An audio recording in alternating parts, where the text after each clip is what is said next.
ESL Mobile Open is brought to you by DHL and Pay Safeguard.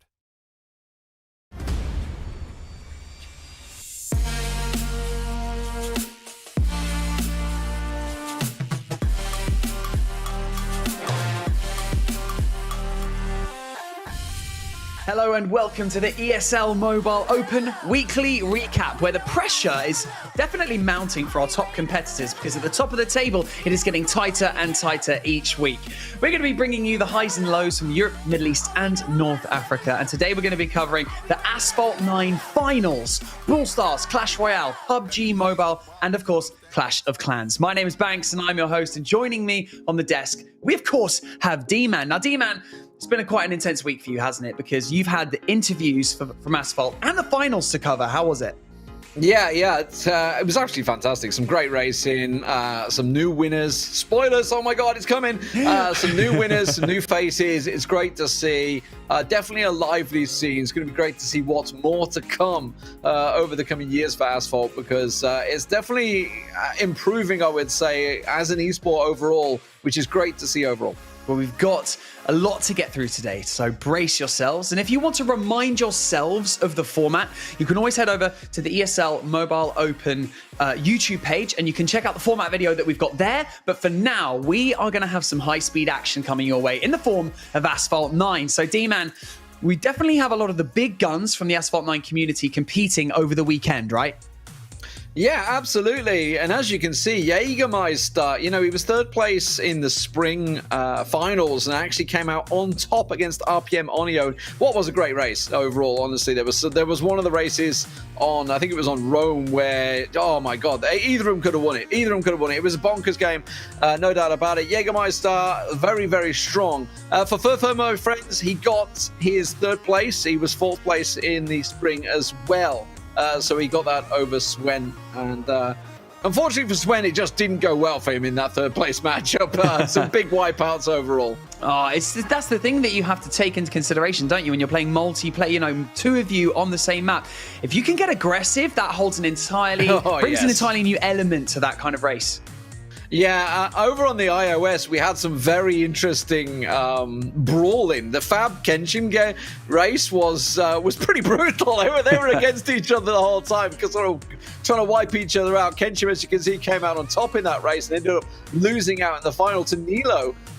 Meanwhile, Nilo taking down Ronin, who was aka RPM Alex, who's been around forever and a day throughout the Asphalt scene. So sort of old rivals, old teammates, if you were.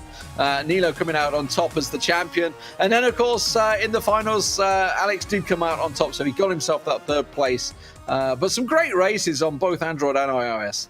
Well, yeah, if you're new to how the competitive scene for Asphalt 9 works on the ESL Mobile Open, the structure is that the game is split into two platforms, Android and iOS. There are essentially two competitions running simultaneously. Just in case, for those of you who are new to this show, and you may not have seen it before, that's how it works. And we have 4 clips to show you today, 2 from the third place matches, and we've also got 2 from the grand finals. So what I'm honestly excited for, D-Man, is you witnessed all of this live, okay? So you've had a day or two to mold this all over, all the races. So I'm interested to see if there's any elements that you want to pick up on, or maybe that you want to touch back on, because there must have been things that were noteworthy that you think of after and you go, okay, we can discuss that. So I'm interested to see. So we should dive into our first clip of the day, which I believe is going to be on Android between Furfur, my friends, and Sven. That interesting match you were talking about earlier, where Furfur, my friends, took it. And I'm apologizing in advance for spoiling it, but hey ho, let's rock and roll, D-Man. Yeah, this was Shanghai. I think this was the first race, if I'm not mistaken. Honestly, this one was probably closer than it could have been. But again, as I say, Swen just made mistakes. This one was the one where I think Furfur took him on the second lap, if I'm not mistaken, somewhere around there. Very tight overall. And then Swen just made this big error, and it all fell away from him then. But the car itself that they're using, it's the Bugatti. The Devo. That's the Devo. It's just coming up here. I'm pretty sure this is where he wiped out. I may be thinking of a different race, but it's like, I think this is the one where Swen was like, indecision cost him, if I'm not mistaken. But the car itself is tricky to handle. It's very loose on the corners. I think it's the best way of putting it. Yeah, this is the one where Jaeger takes him on just at the start of the second lap, and then boom, catches him there. So that's where he managed to pass him. And then Sven, it can often be the case in this game in multiplayer that you kind of like throw everything out the windows, like I need to catch up, I need to catch up, I need to catch up, and sort of get into that panic mode in your own head and wipe out. It can cost you. But honestly, Sven, some risky moves, doing the 360 in there, but Furfur's boosting was very good, holding the aftershocks overall, and it held out some for him in the end. So it was a nice clean race, this one. I think it was the second race after this where Sven wiped out early, and it was really a bit of a no-show for him. There's just so much to take in regarding the content that we've already been seeing, the kind of races, the time trials we've been seeing throughout the entirety of the ESL Mobile Open. And then when it gets towards the finals, this is just a completely different style of gameplay and a different way that you can attack the course as well. Because, you know, you have to take into consideration there's another person on the track as well that's trying to take you out. There's multiple ways, right? Because obviously, in time trials, like we've been covering in the weekly recaps, is we just have them racing over and over again. They can have as many goes as they want. When they're in a multiplayer race, you've got one chance and one chance only, and also you've got somebody else on the track, so any mistakes is going to cost you. Exactly, the pressure is mounted, and then therefore it's who doesn't buckle under the pressure. Let's dive into our second clip, which I believe should be the grand final, which was between RPM Onio and Jaeger Master. Not yet. Are we diving into third and fourth again? I think we have, the third place iOS, if I'm not mistaken. It is indeed, you are right, Steve-Man. So this was Fab versus RPM Alex, and as I say, Fab liked to get a little bit handsy, a little bit close, but unfortunately for him, Alex was having none of it. Absolutely blasted away and didn't put a foot wrong, honestly. You know, he was very unlucky in his race with Nilo, and honestly, the Caribbean race they had in the semi-finals against Nilo was fantastic. It was neck and neck throughout. It was one of those tracks where you've got multiple choices. You go left or right. You know, they were doing that. They were coming back side by side. It was absolutely magnificent to watch. But in this one, Ronan just absolutely nailed it, aka RPM Alex. And as I say, he's been around in the scene for a very long time, so we're not surprised. He's going to be a player that is, or driver if you were, that is very used to multiplayer battles. But don't you absolutely love that? The fact that we all love to see new people come into the scene and, you know, disrupt the status quo of all the people that are typically at the top of the table. But then you love to see the old faithfuls who are, you know, you're going to get a great race from them. You know they're going to be sturdy throughout. So it's up to Fab to really disrupt that and to really get in Alex's face and try and make him forced errors, really, isn't it? Absolutely, and like I say, you know, for someone like Alex, he's obviously been in multiple finals across the years, so we've always been sort of talking about how he's obviously got the experience now, whereas Fab, I don't know Fab too well, I'm not going to lie. It's a name that I've not covered too many times throughout Asphalt, so may just not be used to the pressure of the situation. You know, you've got to... It's like, it's your classic hot lap, right? It's like you talk to your Formula One drivers, and it's like, right, you've got 5 minutes, give us a qualifying lap, go. And that's basically what you've got to do. And it's a massive pressure situation, especially when you know you're up against another driver. And for poor old Fab, he just sees that number one floating in the distance, so he knows he's so far behind. Yeah, he really is. Alex just absolutely put in such a spectacular race there and really just didn't make any mistakes. And that's what you need. Get out in front and then just make sure you hold your lines and don't make any mistakes.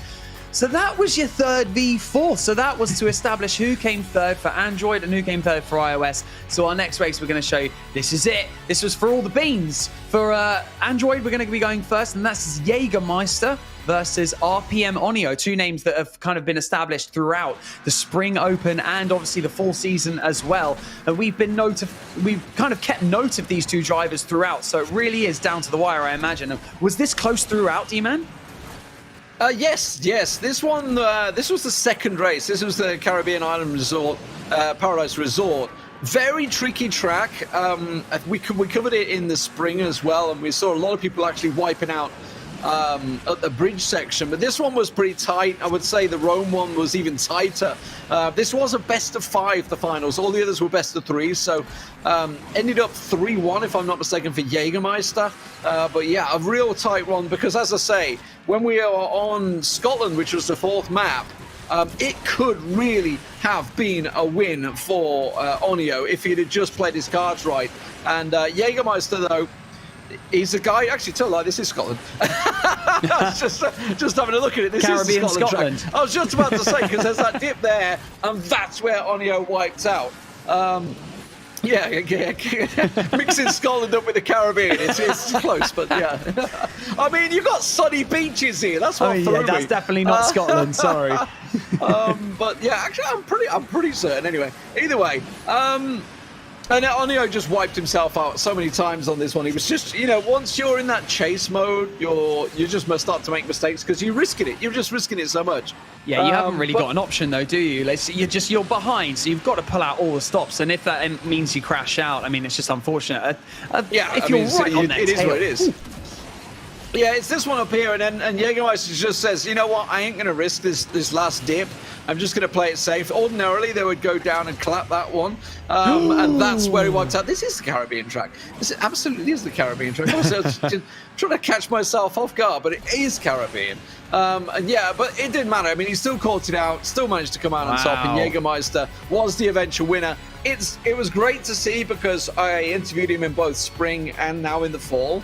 In the spring, he was basically saying, like, I don't really have that much time to practice. He was working his full-time job, and in his breaks, he would get a chance to do it. And obviously now he's had way more time to get involved and comes out as the eventual winner. So, practice pays off, boys. Definitely does, and he knew what he had to do as well by telling you, I didn't have enough practice, maybe next time. He really put in the work, and then there you go. Ends up beating one of the RPM guys as well, and they're, well established in the racing community and obviously in Asphalt 9. So we're going to jump on over to iOS. Speaking of RPM, we got RPM Ken Chim versus Nilo as well. So this is actually, I mean, I don't know. D-Man, you tell me, who was this a dominant kind of win, or was this, right down to the wire? No, this was pretty close. Honestly, both of them were pretty close overall.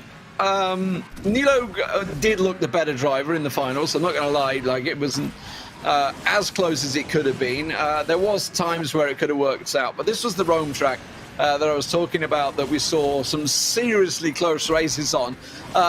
This one, not so much. Yes, Kenshin follows it behind him, but what I mean is we saw the previous race between Jägermeister and Onio, and they crashed probably about 3 times each. It was just like back and forward, who wants to win this race.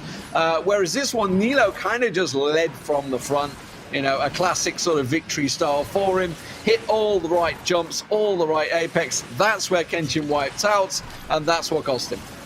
Wow, it's just unbelievable. We speak about this quite a lot throughout the season as well, but the margin for error is so minor because of the speed you're going at in this game, and you are literally right on the edge the entire time. It goes to show how much practice these guys put in, because you really are absolutely cutting the finest of corners. And yeah, one mistake and you crash out. Yeah, and as I said, the car is tricky to handle, and a lot of the players have been very keen to point this out. But you know what? That's the point.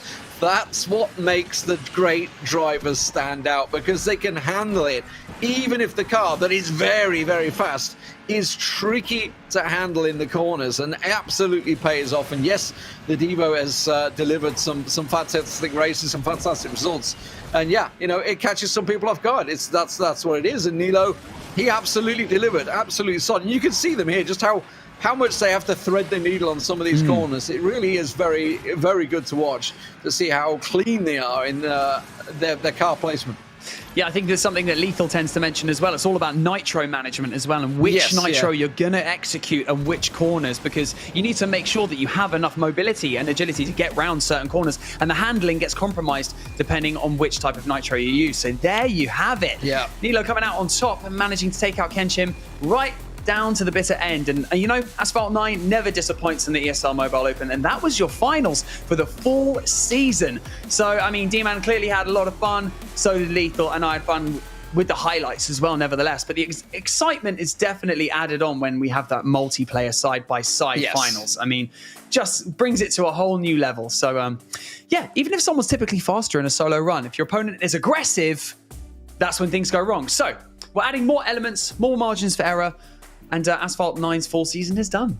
But you can still sign up to compete in our other titles within the ESL Mobile Open. So just don't forget to type in !sign up in the chat, have a browse, and try your hand at against some of the big dogs in mobile esports. So a quick break now, and we're going to be returning with PUBG Mobile. See you in a bit.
ESL Mobile Open is brought to you by DHL and Pay Safeguard.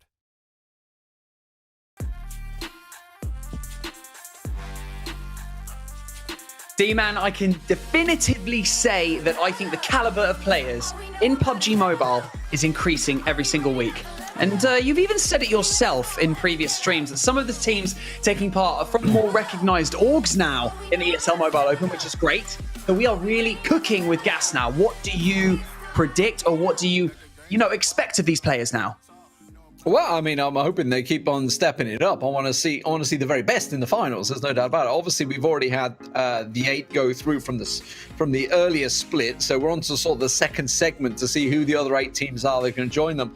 And there's some big winners out there that have got a lot of chicken dinners. There are some high kill counts as well, so it's great to see. Yeah, there's only been 2 weeks worth of matches so far, but we've got the leaderboard ready for you. That's going to come up on your screens very shortly. And some notable mentions. Tip Top Fate, as you can already see, 30 points clear of second place Alien side, and they've got themselves 8 chicken dinners so far in the first 2 weeks, and the highest kills from any squad in total from the last 2 weeks are Curash Esports, who are in 3rd position. As you can see, they have 217 kills so far, which is 33 more than second place, D-Man. Yeah, and 40 more than first, which is actually very impressive. Tip Top Fate, by the way, yeah, like you say, 8 chicken dinners. I think that's had about 20, 25 games. So running the high in the wins at the moment, no doubt about it. Bearing in mind you have 16 teams to fight against, they seem to know how to win the games and how to get them in the right places.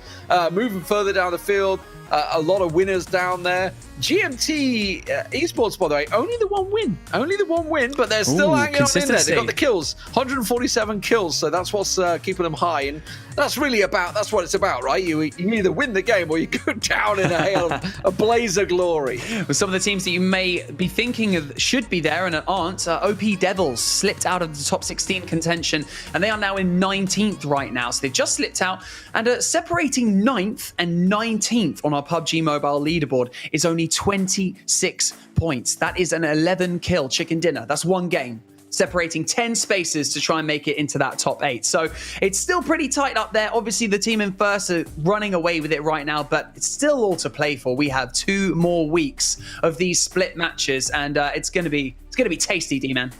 Absolutely. I mean, like you said, we're only at the halfway stage, really. So anything can happen. Honestly, I never write off PUBG top ladders. When I see teams up there, you're like, oh, they're so clear at the top. And then they start to play like a little bit safer, trying to play it cautious. And it all goes wrong. And then they try and go aggressive to catch up. And then, it's absolutely... I've seen teams tumble that have been dominating in PUBG so many times that I never write it off until the last minute, because so often it's come down to the last game. I mean, Battle Royales are so unpredictable as well. But remember, by taking part here, there is an opportunity to not only win huge cash prizes, but also to impress some orgs that, have some quite significant stand in the PUBG esports community. So remember that as well when you're flying into Erangel or Miramar. You need to, you're impressing a lot of people just by being here. So make it into that top 16, high kill wins. 10+ kill chicken dinners is kind of where you're aiming for. But let's dive into Miramar. It's our first map of this recap.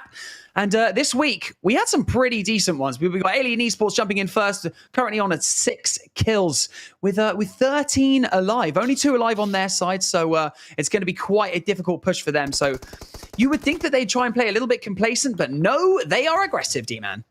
It's Alien side, if I'm not mistaken, right? Alien side, sorry, not second place Esports. team in the ladder at the moment. And as you mentioned, a couple of teams in this lobby. And this is what I was talking about. Like, you can only win so many because you don't really know who else in the lobby. As you can see, 4 Angry Birds are in the lobby as well. Another team that is in 16th place right now. So some quality teams in here, no doubt about it.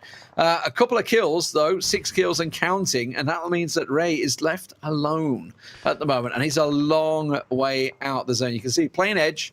A lot of people playing edge because look at the center. There's not a lot there. It's not a place you want to be at the moment, which is why nobody's playing that center position. But he is being pressured. You can see that there's a team on the right-hand side which he's been trying to get some work on. That is actually 4 Angry Birds over there. So he did get the knock on him, but wasn't able to finish it off. So the res has come through, and he's got to be careful of these guys on the left of him. There is one in that compound to the left, which I'm not sure he's aware of. Oh, no, he's going for the buggy. It's a ballsy maneuver. That's going to draw all the attention, and immediately that is the man on the left taking the shots on him as he just tries to run for the hill. At the same time, 4 Angry Birds have done the same. You can see Dave took the hill. There's 3 of them up there. Oh, and he realizes it's too late. Nowhere for him to go. That is just really unfortunate timing, because it could have been a good play because he was really stuck between a rock and a hard place. He just needs to wait it out, because at this point he knows he's not going to win it. He just needs to try and get the position and try and get some of those extra points. But no, he gets taken out, and it's time to switch over to 4 Angry Birds, who, like you said, D-Man, have that top position. So they've got really good vantage point, and all 4 of them are up, and there's 4 teams left and only 8 alive. Yeah, that's massive for him. To have 4 alive in the final stage is generally the key to success. It gives you that man advantage, or 2-man advantage for these guys, because there is only 8 alive, as you say. And look at the flanking, the pincering they're doing. They have took the center point, and they are sweeping around anti-clockwise right now. This is absolutely perfectly played PUBG for 4 Angry Birds. They take out one team. Now they're looking for the rest. You can see number 6, that team down there, he's outside the circle. They've got pure easy vision of the man down low. That should be an easy kill. 1 man standing. They know exactly where he is and absolutely nail him with the red dot. Love it. That's just playing smart at the end of the day, isn't it? Why don't one of you stay on the vantage point up top? The rest of us are going to sweep, because there's 4 of us up, and everyone else is either a solo or a duo. Absolutely easy win at the very end there. A 12-kill chicken dinner to really bump up those points and get up that ladder as quickly as possible. Our next map that we jumped into was Erangel, and we're going to be kicking things off with Team 25. And you know what? It's quite a dicey clip, this, so I think you guys are going to enjoy it, because it's just not the smartest of plays. I'm going to let you kind of decipher what I'm talking about. I know that D-Man's going to talk about it when it happens. So, yeah, we'll see what happens. But, I mean, already kind of a man down at a disadvantage here, D-Man. Yeah, I mean, they've started, obviously gone into this with just the 3 alive. It has worked out for them, though, because, they've got 4 kills and counting so far. Just going to go for the move up. You can see they're playing pretty much on the edge, so the circle has pulled very far away from them, which is why you can see they're using that vehicle to get closer, which is always tricky. 2 in a car, does get out, manages to pop out and pop 1 at the same time. So the knock's already come in. Uh-oh.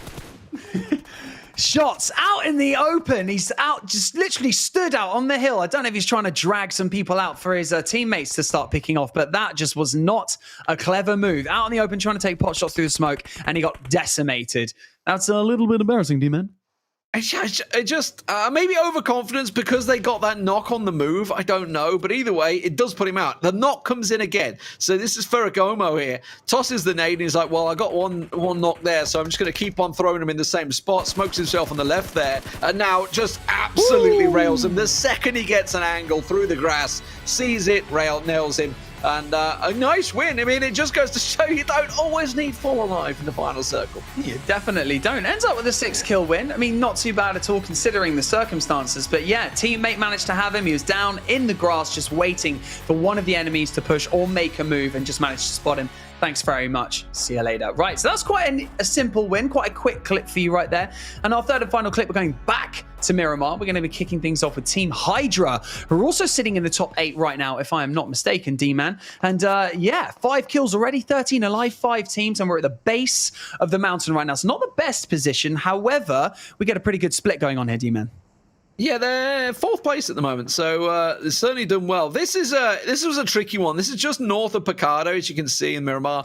So over towards the graveyard over the right-hand side. It's that big hill. So if you to go to the power station on the left-hand side up the hill, and sort of, it's a really tricky spot because there's lots of little nooks and crannies and divots, and you can see that Hydra have got a good angle on it here. But this is the move that wins them the game here. Limbo says, right, okay, we need a better angle. We need a better position. It's ballsy. He took his vehicle, got behind the rock, and now he has a pivotal point for the rest of his team because everybody else was hiding from the hills. And now at Limbo, he's like, this is great. I can see everyone. Unfortunately, they can also see him. So he has to be very careful about his timing of when he looks out. But that gives the rest of his team an angle and an escape route, if you were, because they're playing edge and they're just going to try and sweep as much as they can while Leon gives them the info. Limbo gives them the info down low. Yeah, I mean, what you're looking for is reliable call-outs. You need like good call-outs. So if you're managing to get into a good position, it doesn't matter if you're not dropping people and getting all of the kills. If you're providing relatively solid information for your team to basically get an advantage on, that is fantastic. And managing to do that move, and what they're waiting for is this circle pull. Where's it going to go? It goes in their favor, and that is huge for them because it's going to pull everyone off the top of the mountain and right down towards them. All they got to do is park up and just wait for their enemies to just run down the hill. So this is just an absolute win-win for them, and that circle pull is just absolutely top notch. Yeah, and you can see this is why he's trying to move down. He's like, right, okay, I need to get down, support Limbo. The smoke's going down. It's going to be risky. Luckily for them, there's 2 teams up the top there. It's number 10 and 23. They're kind of fighting each other because, well, they have to. They like the 23 has to push through them. So they're worried about this left-hand side, this team number 11 down there. But this is a bit of a bare-naked run, which is why he's looking at it. You can see he goes for the fist. His teammates spoke to him. Go, and hope that he goes across. His teammates giving him cover fire. You can see number 23, the Sugar Boys, up there. We're trying to go for the angle on him, but they do get across, and that puts 2 of them down low in a perfect position. I mean, Hydra just doing the clever plays, but also really accurate shots as well. Their skill set is just really incredible as well, and that's what's separating them from the rest of the pack at this point. But yeah, nades flying in. He's going to blow up this car on the left-hand side, probably. Drops the last man as he's running down. Ooh, doesn't quite get him down, actually. I thought he dropped him there. But yeah, a good position. Obviously, everyone knows they're behind this rock. Some lucky nades could be good for the opposing teams, but you know what? It's just not enough. And Hydra managed to come out of that match with a cheeky 12-kill win yet again. So that's another 12-kill chicken dinner that we've witnessed. And yeah, that's exactly what we're looking for. Those high kill wins, And that's what gets them to 4th as well. But as you can see, each match is also so unique with Battle Royales. Where's it going to go? What kind of ammunition, what kind of guns am I going to need? What kind of equipment am I going to need for the end of circle? So that's what's so good about some of these teams being able to be so consistent in PUBG Mobile, because every single game is so different, D-Man. Yeah, and that for Beeline there, we just saw him. He was the final man. He got himself this quick 3 kills, some beautiful quick peeking, lean peeking there to just wipe out that team. So once they got in that position, they executed it very well. It's all very good getting the position. You still got to shoot from it. And it worked out very well for them in the end. They got himself 7 kills alone. So definitely helping his team, who are currently sitting in 4th place. So congrats to them. They're pushing for that top 8, and that's where they're staying. Remember, that it's the top 8 that will move on through to the finals later on in the month. So if you want to drop in PUBG Mobile, you can still have a crack at this season. Just type !sign up in the chat, follow all of the instructions, and D-Man and myself could be shouting out your name as you claim a chicken dinner. So I think we all need a very quick break, but I want you back here quick sticks, because after the break, it's Clash Royale. I go ready for it.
ESL Mobile Open is brought to you by DHL and Pay Safeguard.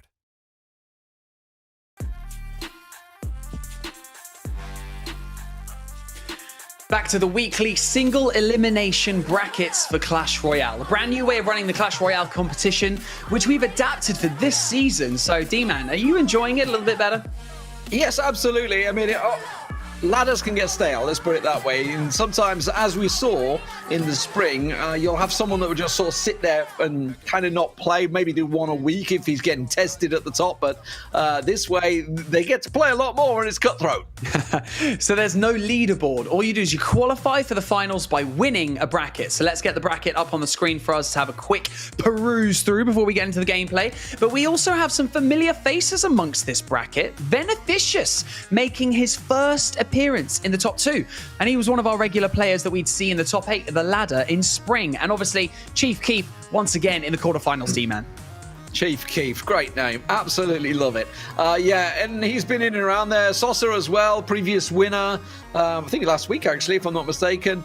And actually I think Maitu was also in there as well in the round of 16, also a previous finalist. So a lot of names that we've seen returning, but a couple of new ones. Yeah, a couple of new ones in the face of Patron. I've never seen Patron before. I apologize if he is a huge success in the Clash Royale community, but he obviously makes it all the way through, faces off against Beneficius in the final, and let's not ruin it if you didn't quite see the bracket just then. So let's dive into our first match that we're going to have a look at, which is Patron versus the Awesome in our first Clash Royale match. I don't know what I was going to say there, D-Man. I was like, that's Clash Royale. Something? I was like, is that a pass? I'm not too sure. But yeah, let's have a look at him. He is awesome. I thought you may be saying I'm awesome, but there we go. Let's get into it. It is Patron versus Awesome. And actually, to be fair, you know, we've had a spoiler. We saw this match. It's a pretty darn good one. It really is. Kicking things off for the Miner, early days, all the way up to that right side tower, seeing if you can get a few chips of damage, but those guards are just there, nice and solid, and manage to fend off any potential Miner damage, because that's all you're really looking for when you release the Miner. You're just looking for a few chips of damage, just, you know, so you can tick away as you get into the latter parts of the map. Yeah, and he's going to be using that Goblin Cage quite defensively here as the Royal Hogs go down. And they do get themselves a decent chunk of damage on that left-hand turret, don't they? You can see they get a lot down. The guards just not quick enough to finish them off there. So a good couple of, what, 600, 700 damage already done with the log roll as well. Great use of the double attack there as well, getting the flying machine on that right-hand side and then using the Hogs on the left. And he's kind of a little bit of panic stations for Awesome right there. So Patron definitely showing some confidence going into this. But Awesome releases the Lava Hound on the left-hand side, which is very slow but very tanky. So you're really going to have to throw the kitchen sink at it to get it down before it makes its way to your tower. Yeah, so aerial prowess is what Awesome was going for with the Baby Dragon Lava Hound in there as well. I believe he has an Inferno Dragon as well, just to throw everything out there. But luckily for Patron, obviously, the Goblin Hut is a great aerial defense. He's got those zappies. Everything's kind of works in his favor. The Snowball, great addition, of course. Only a 2 elixirs, cheap as houses to throw that out there. And again, just start things off for the guards to try and get things going. I mean, they're not houses in London if they're cheap, I tell you that, D-Man.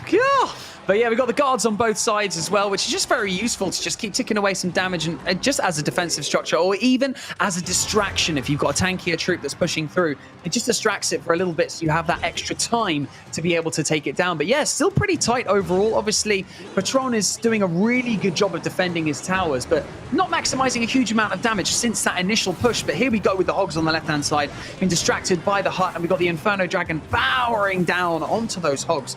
But actually, seemingly okay still, and now we've got this huge attack coming down this left-hand side. Yeah, those Hogs are getting the value right now, because with the aerial presence that the Awesome's using, the Hogs are ignoring it. They're just running straight for the tower. So other than the Goblin Cage, he hasn't really got much to stop it at the moment. So that's been his real thorn in his side here. The Zappers and the Goblins, they won't get a great deal off here. They're just going to be, once again, defensive. But unfortunately for him, the tower is actually taking shots, which is why we see the flying machine come out. The poison continuing. Just he really wants to get rid of that Goblin Hut. Yeah, Patron just looks a little bit more confident. In fact, Royal Hogs diving straight through. We've got 2 minutes left of overtime right here, right now. We've got the Inferno Dragon pushing down this left side, committing the flying machine every time on this left line. Be interested to see if Patron wants to commit something on the right side, see if he can push it up and potentially catch him off guard. However, he's having to commit loads to the left to ensure that he gets down all these attacking troops. And look, the Baby Dragon is just decimating that left side tower all the way down to 707. Almost put it even now. Yeah, got absolutely fantastic value for that. That worked out well for him. Once again, the Hogs, the primary attack for Patron this time around. You can see they get that Goblin Cage down very quickly, which is why they're just trying to blow everything up. But the problem is, this attack is mounting pretty heavily, and he's not getting a great deal done himself. You can see the Zappies are in place, the Flying Machines in place, the Goblins are in place. So this aerial attack is instantly going to get shut down. Just so good, isn't it? But it's unfortunate that he just has to commit so much to those defenses that he's not having a lot of time and not having a lot of cards left to really angle himself to go down towards that deck. But it's just the Hogs and the log. The Hogs and the log on this left-hand side. That's what he's going for. That's what's giving him the damage. And it looks like it is curtains for Awesome right there. Not bad, though, from both sides. When you're using a miner as a defense, you know you're kind of in trouble. Yeah, and it was just simply outdecked, I would say. Had good aerial defense, maybe knew what was coming, and those Hogs just kept on pushing. I think Patron definitely adapted well into getting the defenses in order to go up against a Lava Hound, an Inferno Dragon, and a Baby Dragon that was all just charging towards him. So actually, very lucky with that deck choice and, executed it extremely well. So now we go on to our grand final of last week's Clash Royale tournament. And the single elimination bracket finished with Patron versus Beneficious. And, these two are definitely seasoned as it comes to this final attack, but Beneficious sitting there with a mortar, which he's been using throughout, if I'm right in saying, D-Man, yeah? Yeah, absolutely. We saw some of the earlier rounds and he used it quite a lot in there, but I do feel that Patron maybe took something from the Awesome there and chose to go pretty aerial himself this time around, going for that aerial attack. But as you can see, he's got that little ground presence, the skeletal coming out there. But as you can see, here's the Lava Hound. He's got that aerial presence in there to try and prevent it. The Valkyrie comes out and stops that cannon dead. Yeah, on the ground, he's got the Valk and he's got some Skellies, but in the air, he's got Skelly Dragons, he's got the Lava Hound, and I think he also has a Baby Dragon, if I'm right in saying. Yeah. But and also he's got the Loons as well. So yeah, definitely aerial heavy. And the Mega Minion, that's it. He's got the Mega Minion, which is on your screens right now. Here we go. The Royal Delivery coming in to try and settle the score. Just lands right on their heads and manages to take it out. So that is all good. The Mortar parked up at this back here. And it's just going to be so valuable for Beneficious because this is what he's been doing throughout the kind of this single elimination bracket in particular. Just utilizing the Mortar and defending extremely well using the Musketeer. So actually, they're pretty evenly matched at this point. Yeah, so far, it's actually Beneficious that's in the lead. You can see, obviously, got way more damage done on the turret. The Musketeer will get a shot off here. Maybe two couldn't quite squeeze the second shot off in the end there. So just a little spawn to just keep things going. That will keep the tower active, but an Earthquake to come down and clear it out. And again, we see that big buildup of Elixir goes into a Lava Hound. Beneficious just biding his time because he knows Patron is going to build up that elixir and start dropping some heavy artillery in the form of a Lava Hound on this left-hand side, along with a Loon and a Mega Minion and a full-out assault. But he's left the right side tower unattended, so now he's got the cannon cart blitzing it. So now he's definitely got to commit to this left side tower and make sure that it goes down.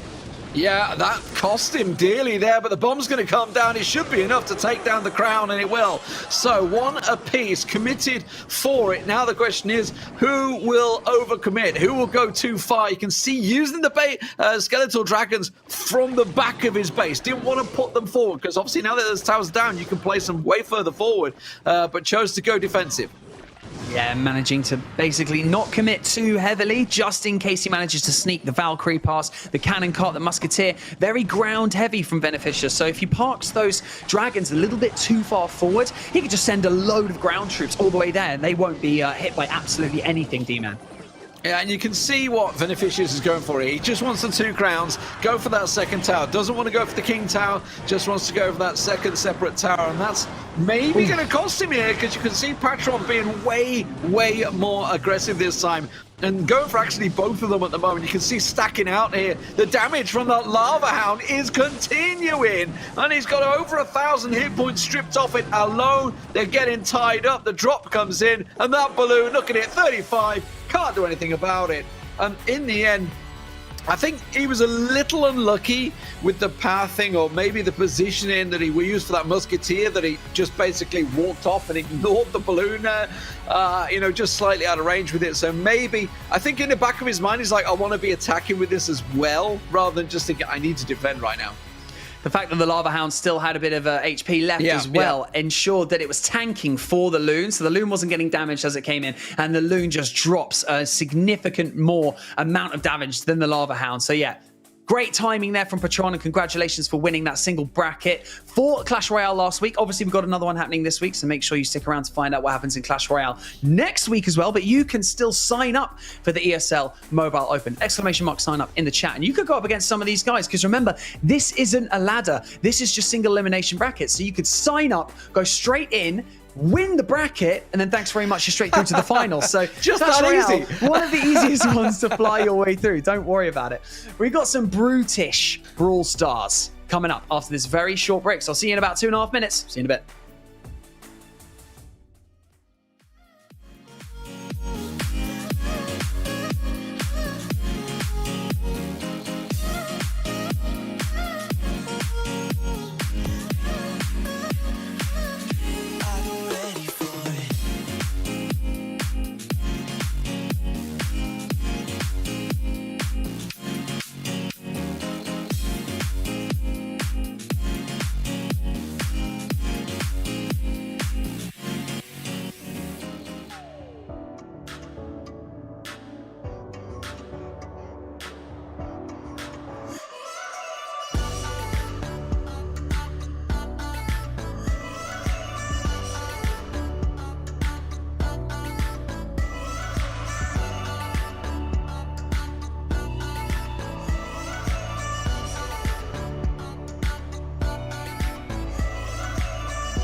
ESL Mobile Open is brought to you by DHL and Pay Safeguard.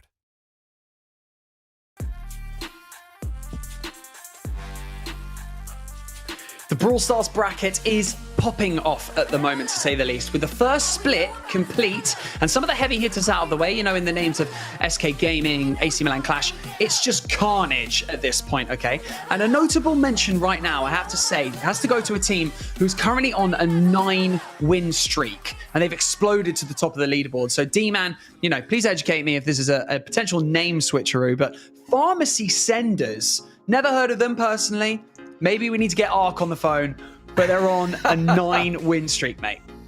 Yeah, they're certainly doing very well. I mean, especially when you think of it was Blood Diamonds, wasn't it, that charged to the top of the table, but played a lot of games in the first week. They've actually managed to pass them now and take over that top spot. So looking like a shoe-in for the play-ins, which were not that far away, actually. Only 11 days those play-ins will be happening. So some of these teams really need to start clocking up the games. I know they were busy with the monthlies finals that were happening for the Brawl Stars Championships recently. But yeah, we tend to see things hot up in the week 3 and 4. But Pharmacy have been doing fantastically well. I love, by the way, the fact they've actually come out with this name as opposed to "we are free agents." Free agents, looking for team, looking for clan, looking for anything. Yeah, I love the fact that people just invest in their own brand. D-Man, straight to the point. I love it, mate. Let's have a quick look at the leaderboard then. I'm just going to throw this up on your screen so you can have a quick look. Not meaning to rain on their parade, right? I know that I've just picked them up. However, the one thing I will say is the Pharmacy Senders, you haven't played against any of the top 8 in those past 9 matchups. So we're going to see, you know, how you fare against some of those teams just to kind of just balance it out, and let's see what happens. But still, epic win streak so far. Yeah, I mean, if we were to take anything from what we've seen around the world, I know LATAM monthlies played out last night, and, you know, the established winners, which was INTZ, they didn't win it. You know, they've won it for 4 months straight. You know, things can happen. Teams can change, and that's what I love to see. That's what we're getting out of this ladder. We're getting some new names maybe creeping up there, some new challenges. Remember, if you are from 9th upwards, you are with a chance to go into the play-ins. If you're first, you're in to the challenge, ESL Mobile Challenge. You're already in. And that's what Pharmacy Senders are looking at right now. That number 1 spot is absolutely crucial because those play-ins will be deadly. Yeah, they're only just pipping Blood Diamond at the post right now, so we're going to have to see what happens this week. And, of course, next week as well. Esports Empire clinging on for dear life on that 9th position right now. But, yeah, like we've already said, so much to go through. And speaking of Esports Empire, we've got Esports Empire going up against Pharmacy Senders. So 1st versus 9th currently. And this is going to be the match that we are going to follow. We're going straight into a gem grab between the two teams. D-Man, take us away, mate. Yeah, so straight away, both using the Tower, the Pam and the Gene working out for Pharmacy Senders here, trying to get around there. But with no throwers, it's going to be tough for them to try and gain the ground. Yes, they got obviously the brush you can try and work with there, but as you can see, this spike on the left-hand side is keeping Pam pretty much at bay. And with the 8-bit setting up shop along with Tara, there's not a lot they're able to do.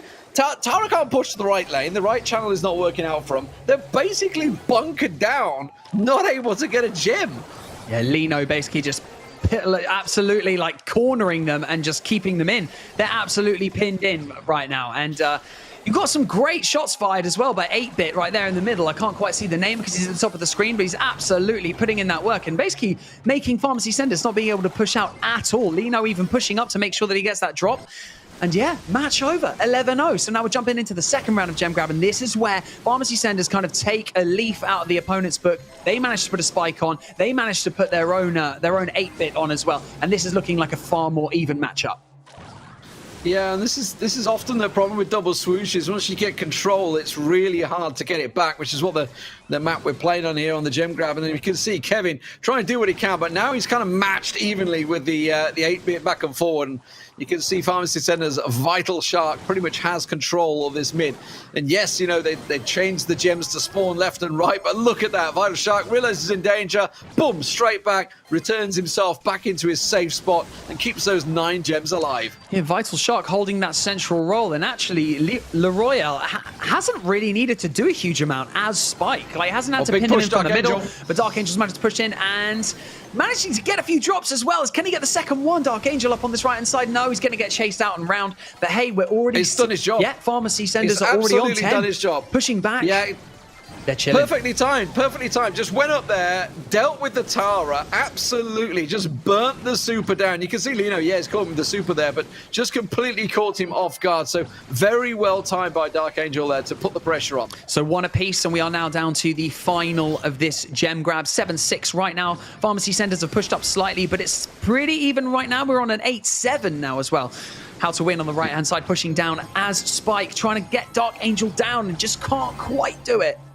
I like the adjustments they've gone with it. So basically, they're mirror match now. This is what we've got to. It tends to be the case. You get to that third game, mirror match. But they are doing the different lanes. You can see the Amber versus the Spike on both left and right hand sides, and both struggling. The Spikes are putting a lot of damage down. Those throwers can put work. But Dark Angel once again starts to take control. Vital Shark with an absolute killer blow. Dark Angel on the push on that right hand channel. Ooh. Does enough. Gets the gems down. Gets themselves the 11 gems as well, which is the crucial. It pushes him over that limit. And look at Vital Shark. They can't do anything about him right now. Dark Angel gets the respawn. And a really well-played game in the end by Pharmacy Senders, proving why they're at the top of the table. Yeah, Dark Angel doing that thing that we love to talk about and that we love to see, especially in Brawl Stars, the aggressive plays. If you have the confidence and you have the aggression going up the right-hand side, you have that confidence in your own ability, and you manage to get the drop that you need, thanks very much, that's game over, especially in something like Gem Grab as well, where all three of you really need to stay up as long as possible, otherwise it's just curtains, D-Man.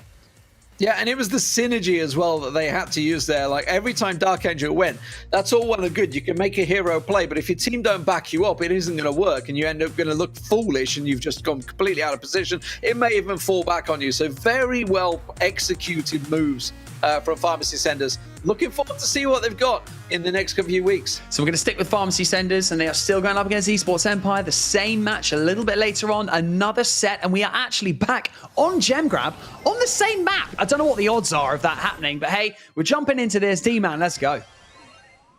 Yeah, they come straight across to it, and as you can see, I don't think it's the same map, is it? It's not the same map. Oh, that is not the same map. No, it's not. No, this is Cotton Candy Dreams, isn't it? Oh, I don't think it is. Oh, I will have to check that which one that is, but it's definitely not the same map. There's no doubt about that. That's the bit I'm fully aware of. You completely catch me off. It's a cute angel. A cute angle, I should say, not angel. Angle. Let's get them mixed up. Rico coming down this left side gets dropped, unfortunately, by Royale, as Spike once again. Vital Shark switching over to Gene this time. And yeah, we've got a bit of a switcheroo. I like the use of Rico from How to Win, but what's going on at the back here? Oh, they're basically giving up. They realise they've not won it there. I'm very interested to see the Leon coming in there, by the way. This is I could be delighted about this one. He's a big fan of the Leon. Leon's sort of rose to prominence more and more over the coming weeks as the patches went through, sort of become almost the favorite, if you were, sort of taking over the max role, I think is probably the safest bet, because you can see that little stealthy house there to try and get up close enough and pretty much in each other's face. Lino goes down, but yeah, other than that, pretty much mirror match, and it's all about good old Gene. Gene's been a staple diet for such a long time. It's all about those magic hands. Vital Shark trying to get right up there to secure these 10 gems, and that is it. It's time to retreat and get back there. It doesn't really look like there's much going on in regards to the push from them. They got 11 seconds, and Vital Shark can just go and sit back. And an absolutely dominating 2-0 from Pharmacy Senders here. Jeez, what an absolutely fantastic display. And kind of proving why they should be at the top of the table. But it'll be very interesting to see, like we've already spoken about, what they're going to do when they go up against a Blood Diamond. Yeah. What are they going to do when they come up against, a top 5 team? That's going to be interesting. So really hoping that we're seeing some of that next week. Yeah, a first versus second could be quite cool, D-Man. Yeah, and the best part, I think, the best feeling for a team is when you're in a full mirror match and you dominate like that, just like, yeah, we completely outplayed you. Absolutely love it. And definitely a strong feeling. I'm very interested to see if they can hold on to that top spot, though, as the pressure will get much bigger with the next 2 weeks to come before play-ins. Well, huge win for Pharmacy Senders. Huge win streak as well. So who do you, at home, who do you think is going to break the streak for Pharmacy Senders? Put your answers in the chat, but also go on ESL Mobile on Twitter Twitter and send us in some of your suggestions. You know, we could call you out and say, you got it right. So why not? Chuck your message over to us on Twitter. And you could be battling against some of the best in Brawl Stars as well by signing up.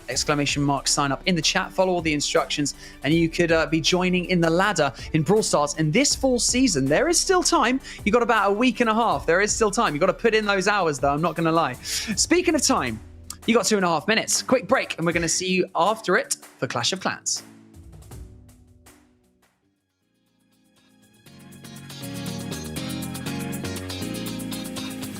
I go ready for it.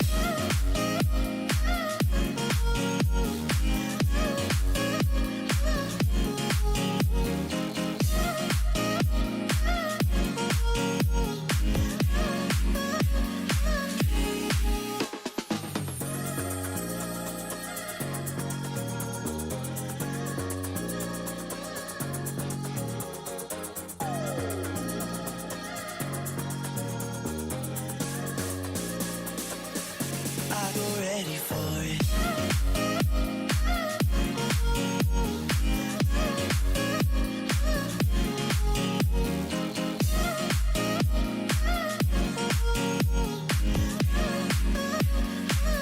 I go ready for it.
ESL Mobile Open is brought to you by DHL and Pay Safeguard.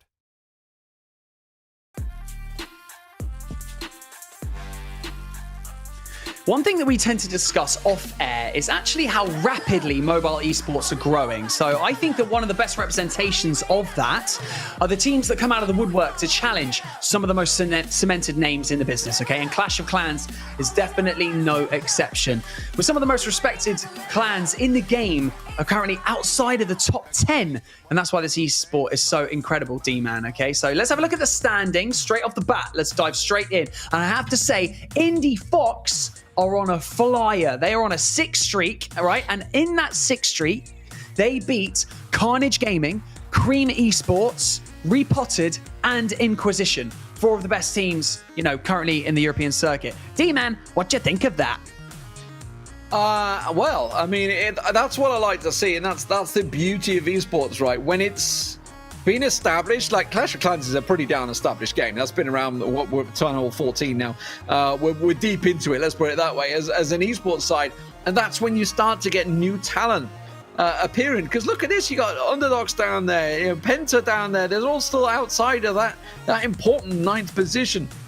Clash of Clans has always been a very active ladder in terms of like who's going to be there. We know that Alternate and MCES, etc., they're through. They're in the challenge. They're rating for the ESL Mobile Challenge that will be happening later on in the year, or I say not later on in the year, it's only a couple of weeks now, not too far away. But yeah, these big established names, we're going to get to see some new ones, just like we have at Brawl Stars, I think. Dark Unicorns also moving into 7th. Just thought I'd drop that one in there. They actually merged with Zepto as well. That's why, for some of you who may not realize who are watching, Zepto, Dark Dark Unicorns. A few of their players have kind of crossed over, and they're sitting in 7th right now. So yeah, going to be currently going into that because they are in the top 9. But let's drop into our first attack that we are going to be covering, which is between Tribe and Carnage Gaming, 3rd position versus 2nd position. And we're going to be going on Kronos' attack, and he's got a mass dragon attack. Can you believe it? That's not the meta at the moment, is it, D-Man? I mean, didn't they get Definitely a patch? is. Didn't they get a buff? I was going to say, is. I'm pretty sure it definitely is. I was like, hang on a minute, I was like, am I being baited here or what? I'm like, I'm pretty sure that was the big buff that came through. Yeah, so yeah, I mean, it's not too surprising. It's weird that they did that because I remember them nerfing it. And then it came back, it's back again.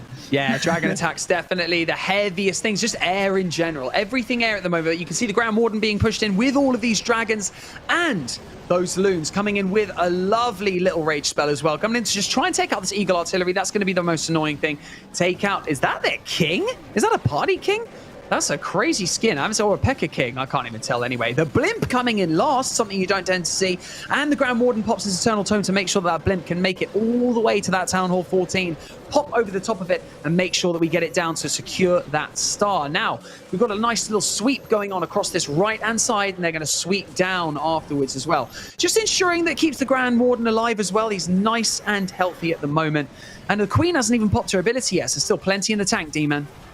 Yeah, it's a very clean attack. I gotta be honest. This is a satisfying attack to watch. You know, often you'll see a slow, clean queen walk, maybe the king sort of coming in, but with the dragons and the loons sort of being back to prominence, it tends to be these big sweeping attacks. So I guess the mine placements are crucial right now. Yeah. However, it's getting pretty low on units right now, but there isn't much left of the base. Yeah, the difficulty there was the scatter shot. It just left it a little bit too long, and it was still up, and it was taking out the dragons, taking out the loons. It's got that spray, doesn't it? It's got that max damage. Finally, the Royal Champion pops her ability. Queen still hasn't even popped her ability. So yeah, still plenty there. I've only got a few defensive structures to go down. There goes the last one. So nice and easy. The Owl is just taking it upon itself to just take out this elixir storage by itself. That's pretty cool. And King's ability's been popped. He's got all his little... Oh, my goodness. The barbarians. There we go. He's got his little mini barbarians. But there we go. Hugo Stiglitz from Carnage Gaming. Your base just got destroyed by Kronos. I mean, we've been talking about the fact that air attacks are just super dominant. It's rare to see the ground attacks at the moment. I've only seen Hogs used maybe once or twice, during this fall, and actually probably during the spring season as well. No one's really using the ground troops. Sometimes the Witches get used, but hey, when the dragon armies and when the air attacks are so dominant, you don't need to use anything else. And okay, maybe it's slightly boring for the viewer because all we're seeing are dragon attacks, but if it works, it works. So change up the meta. You know, put a patch in, start nerfing those air attacks, and then we'll see a bit of versatility in the attacks coming through in these wars. So back to Carnage Gaming, because we just saw Hugo Stiglitz get attacked. So now it's Carnage Gaming who are doing the attacking against first position Indie Fox, and this is an awesome attack coming in from Titwan. And we've got another Queen charge Dragon Riders this time, because you've got the healers and you've got the Queen. So she's probably going to kick things off. And I couldn't be more wrong. He kicked things off with the king on the left-hand side. But now you got the queen up top there as well. The queen's there. So hopefully you're going to drop the old healers onto the queen as well. But time will tell. And pop the king's ability already to go in and clear out this top compartment. Yeah, and as you pointed out, you know, the fact is when you're at a pro esports level, you will exploit and use every advantage you have. So if that's the current in thing, that's the current in thing. Beautiful timing on the healers, by the way, there to bring them in just in time for the queen, and then going to get the rage down as well. Yeah, Raged Queen is going to take down this Lava Hound. It's just the time. That's the only thing that's frustrating. You've got to drop that poison after you've taken out the Lava Hound because it's just absorbing all of that time in your attack. So it's going to bring it all the way down to the wire, but never the mind, you've got through it now. The Queen is still nice and healthy. You've got all of the healers as well. Probably going to commit another Rage spell. There we go. There it is. And the Rage spell is going to be committed for the Queen. She's going to push through the single target Inferno. Yeah, you have to freeze that if that's locking onto your Queen. Hopefully, he won't have to commit another freeze spell. Fingers crossed he's just going to get it down as quickly as possible because that is a real nuisance. Coming coming in on this left side, you've got the Grand Warden coming in with the Blimp and the Dragon Riders. Love this new addition. A great thing. However, maybe wouldn't have put the addition in when air attacks are super dominant already. But hey ho, Rocket Balloons and Dragon Riders are in, D-Man. Yeah, and the Golems coming out as well as well. So really working out well. Meanwhile, the Queen has got such good value on that right-hand side, so well executed. Clearly looked at this defense and knew exactly what his plan was in mind, and this is looking like a very clean attack overall. I know what you mean. The colors are quite deceiving. Those are Yetis that came out of that one. The Yetis, yes. Once they go down, the Yeti mites can deal out a huge amount of damage, which is really, really useful.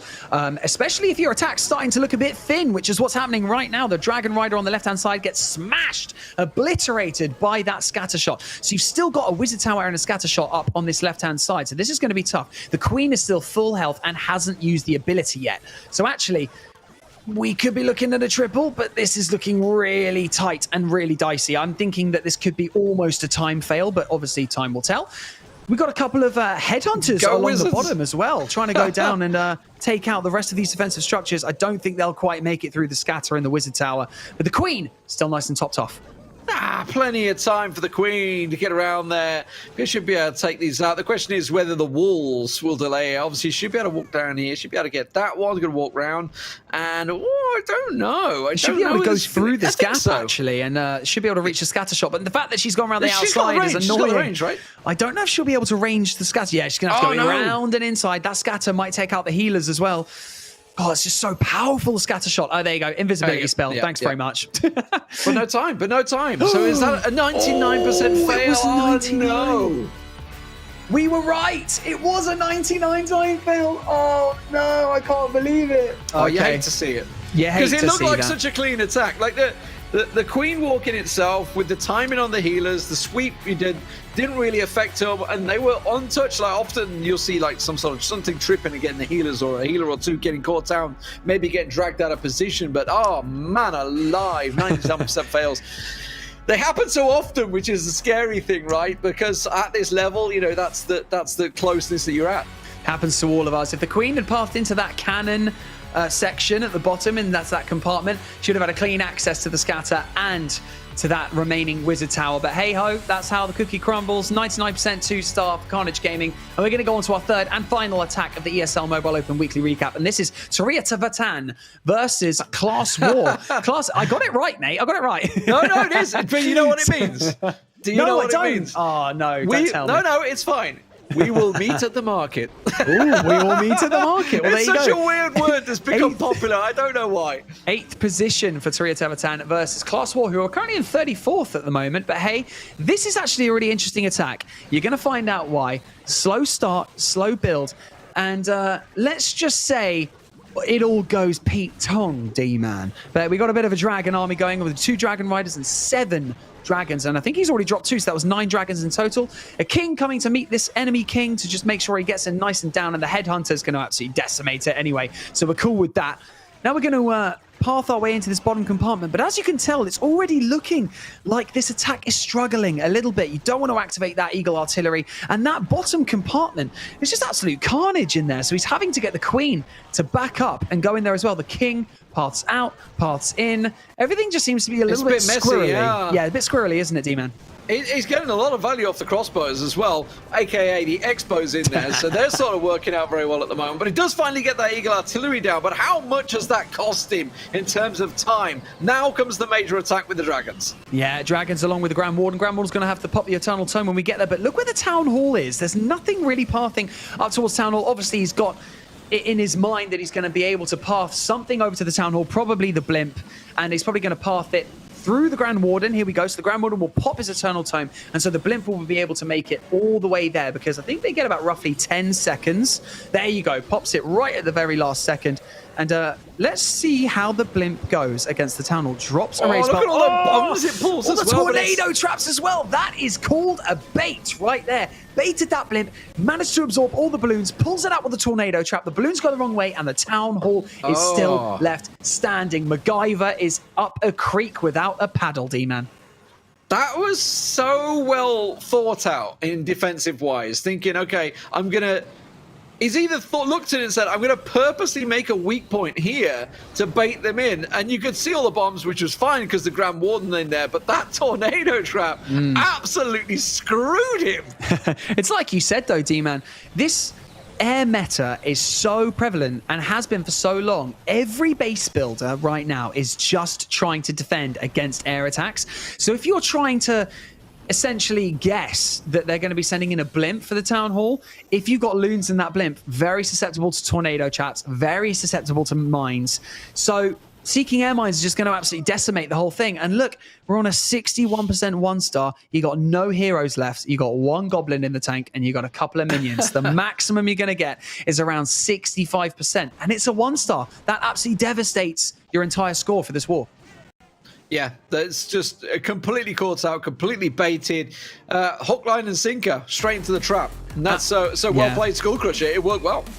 Yeah, Skullcrusher from Class War, absolute GG there. And something that I would like to mention as well, some of the players that don't get enough applause, people that we've mentioned just then, are definitely, in Pro Clash of Clans, the base builders. And that right there is a perfect example of why they are so key. Hats off to you base builders out there who put in the hours to build all those bases and test them, because that is such a crucial part of the game, and I don't think they get enough love. So a thankless task, no doubt about it. Task, but for the last time, you can still sign your clan up for the ESL Mobile Open, and you could be competing against some of these clans that you've seen today. Just type in !sign up in the chat, follow all the instructions, and test your skills. So, D-Man, you know what I'm going to say. It's time for your moment of the day. What are you going for? I'm going to go with the PUBG. I think we're going to go with the PUBG. The move from... it was the 4th place team. Damn it, I forgot their name. But they had that great move that went down to the rock on Miramar, and then they managed to get that position. It was great positional play. Love to see it. Smoke the reproach. All tactically thought out.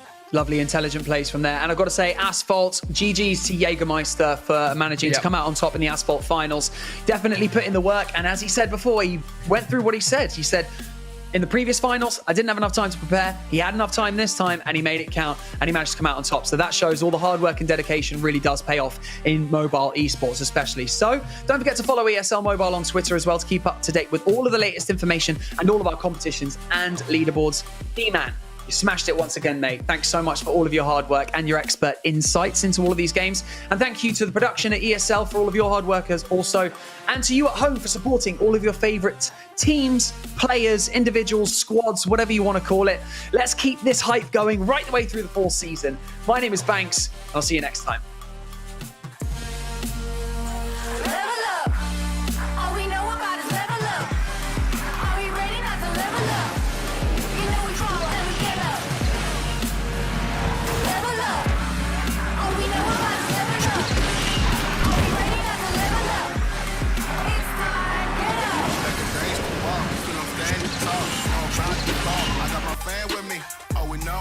To empty out the mouth, the chosen one they call. I take my plan with me. Know about it if you tell, or you break it, cause what you could have been.